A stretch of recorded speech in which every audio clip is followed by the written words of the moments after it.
সোমাই অহা ৰাস্তাটো চক একদম জংঘলৰ মাজে সোমাই আহিছোঁ এনেকৈ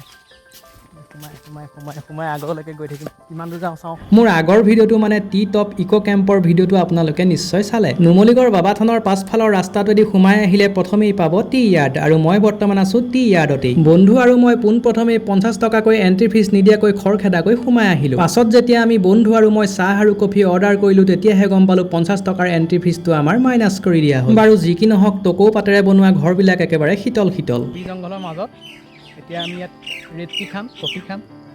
এইখনৰ ওচৰতে টি টপ ইক' কেম্পখন হৈছে কপলৰ বাবে স্বৰ্গ আৰু এই টি য়াৰ্ড ৰেষ্টুৰেণ্টখন হৈছে মদকীৰ বাবে স্বৰ্গ। চৰি মাফ কৰিব আৰু ডিঙিৰ ৰদডাল তিয়াই লোৱা নাই বাবে মাতটো এনেকৈ লাগি ধৰিছে। এয়া কফি আহি পালেহি আৰু এয়া ৰেড টি। অলপ চুপ হৈ দিছোঁ, আপোনালোকে ৰিয়েলিটিটো ফিল কৰক।